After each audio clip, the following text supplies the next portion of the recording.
Hey everyone, welcome back. So this really wasn't my best week when it comes to workouts, and diets and such like that because, hey, life happens, right? So after giving it some thought, I thought that this would be a great opportunity for me to touch on a subject that I struggle with consistently, and that's excuses. What's acceptable, what's not acceptable, and what to do about it.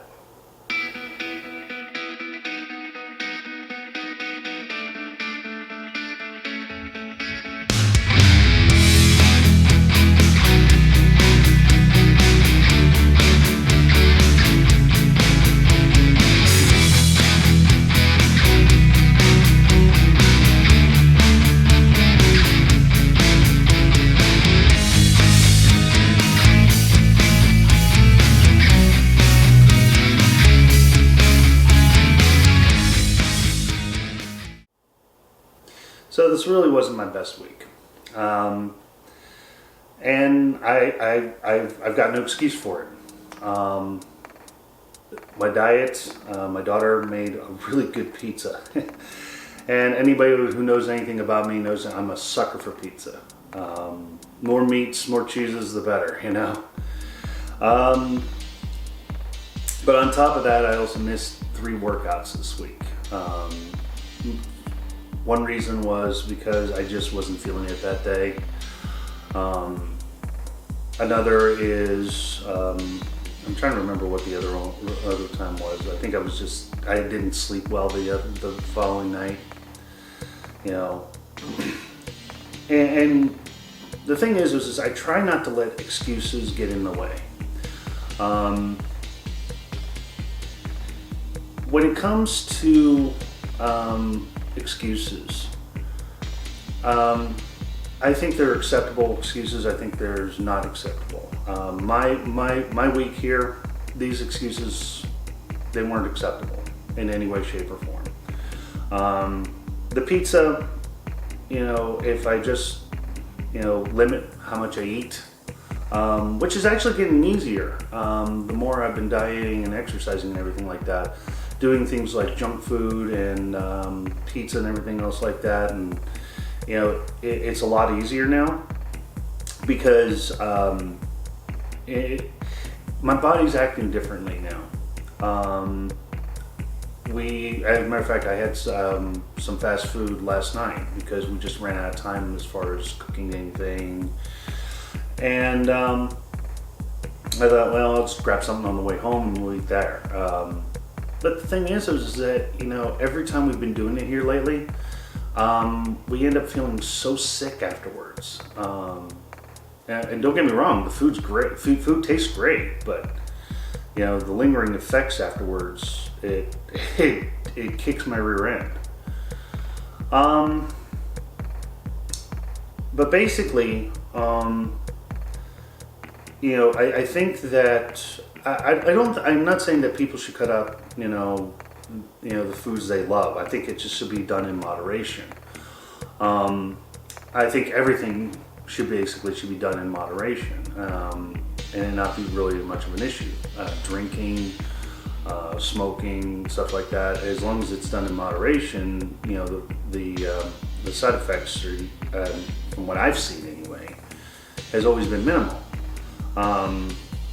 You know, now when I say in moderation, I'm not saying it's just like, okay, well, I've done good for this week here, so I'm going to go and devour 6 Big Macs. I'm talking about, like, you know, instead of, you know, once a week, instead of doing, you know, the 6 Big Macs, just do 2, you know, or, you know, cut the meal in half, basically. As far as not feeling it that day, I think the best way to combat that excuse is just to get into the gym. Get into the gym, and even if it's just to mess around, you know, just to start the routine. See, the first exercise I start is the punching bag. And so I'll go in there and I'll just, you know, put my gloves on and such like that, and I'll just, you know, give a little tap and such like that, and, you know, just keep kind of going back and forth and back and forth. because eventually, the habits that you've been developing these past couple months will start to kick in, and a little jab here will start turning into a little bit more, and then next thing you know, your first round is up, and you're going to go into the second round. You're going to put more effort into it, and eventually it will start to kick in. And I think that's probably one of the best ways to overcome not feeling it. Lack of sleep, that's a tough one. The best way to overcome that excuse, in my opinion, is if you're really that exhausted. If you literally cannot do anything that day, please just try to get as much sleep as you can for the following night. But at least try to accomplish something. Even if it's just going to be do like one rep or something like that. Just sit down on the mat and just do stretches or something like that. That would basically be my top suggestions to combat the excuses that I've made. I also want to address some of the other excuses that I've heard over the years when it comes to working out and such like that. And the biggest one that people always seem to say, I never have time. This one can be tricky. Because everybody's circumstances is different. Some people, they have wife and kids. Some people are working 2 jobs, and stuff like that. And it's just like, well, where can I fit this in? I look at it this way. There are 24 hours in a day. Okay, we need 8 hours of that for sleep. On average, a full-time job is another 8 hours. So there's 16 hours there. That still leaves 8 hours remaining. All right. So once you add in, eating your meals, food prep, doing the blah blah blah blah words. Hang on, the train of thought is pulled out of the station and is leaving me behind at the moment. Taking care of all the necessities of life, so to speak. That usually leaves about 2, maybe 3 hours a day for you people to relax. Again, circumstances notwithstanding, like I said, everybody's circumstances are different. But if you have like 2 or 3 hours a day that you find that you need, like, I need to unwind and such like that, and calm down from all the, everything that my boss was yelling at me, stuff like that. I would recommend just cut an hour out of that. Just cut an hour out of that downtime and invest it in the gym. Invest it in working out. I find, especially when it comes to my punching bag, if I've had a bad day and the boss has been yelling at me and giving me grief, punching bag is probably one of the most therapeutic ways to do it. Or take some time and listen to some meditation music or something. Everybody has their ways to unwind. But basically, with 24 hours in a day, and if your life is so hectic that you cannot pull 1 hour from that, to where your day is 23 hours instead of 24 for working out, for something to help improve your fitness, improve your health, then it's just an excuse. I think anybody and everybody can at least find an hour out of 24 in order to make things better for themselves. And it eventually does get easier. because once you start taking that hour just for yourself, then it starts to establish the new norms, the new routines, and such like that. And and if you ever feel like stepping up your game, maybe you're like, well, maybe I can take another half hour or something like that. For the spouses out there, I don't think giving your significant other an hour for themselves is a bad thing. I get an hour to do my workouts, and my wife doesn't have much of a problem with it. Yeah, she misses me, I miss her, but for all intents and purposes, she also understands the benefits of what I'm doing. As a matter of fact, she sometimes gets on me. She's like, you need to go do your workout. Yes, dear. Yes, dear.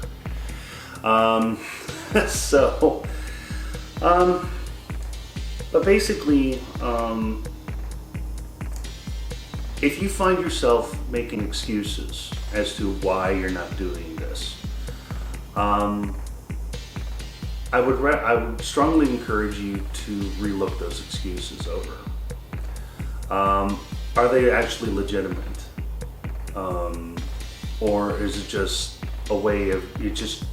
your way of standing in your own way of accomplishing a goal that you want? Obviously, like I said, some excuses, they're unavoidable. I can't be squatting 300 pounds because I have a knee. I can't go running because of my knee and my hip. That's legitimate, because if I attempt to go running, then I'm going to end up injuring it worse. That's why I'm trying to get it stronger first, and then I'll slowly start to walk into attempting to run again. So that would be a legitimate excuse.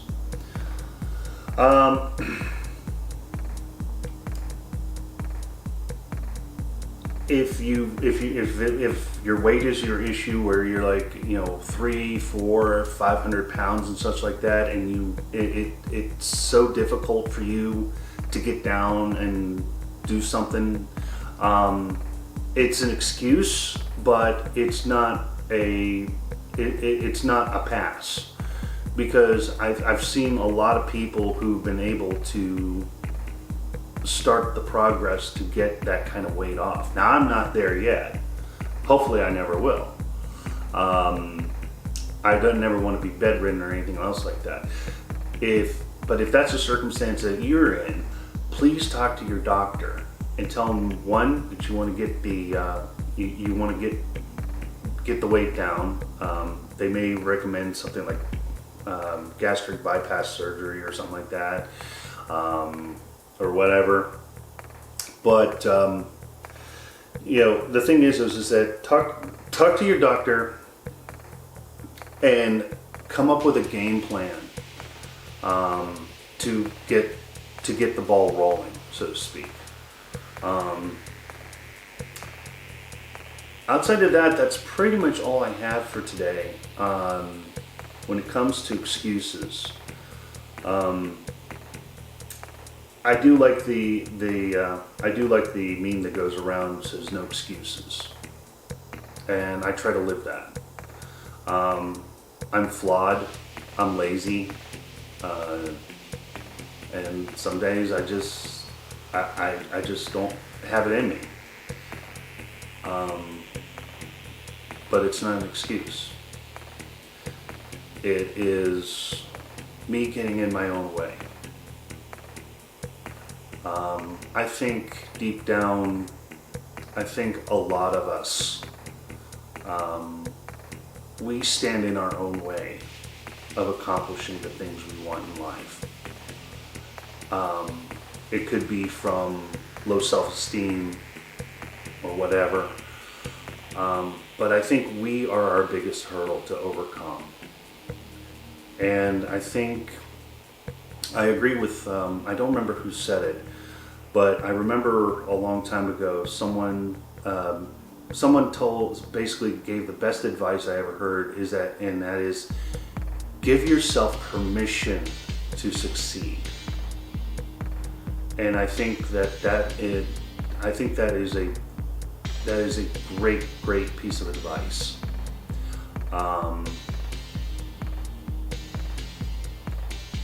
And I really can't capitalize on that anymore. If you see something, go for it. Do the research, try to be as smart as you can about it. And talk to people, if it's something that you really want, you'll find a way. But give yourself permission to do it, and give yourself permission to succeed at it. I think we all need to get out of our own way. Anyway, folks, that's going to be my time. I hope you found this information useful. And please, I unfortunately I have to give the customary YouTube ending. Please like, share, subscribe, repeat. And please spread the word about this vlog if you found this information useful. I want to try to encourage other people to not get in their own way and to give themselves permission to succeed. Until next time, guys, fire it up.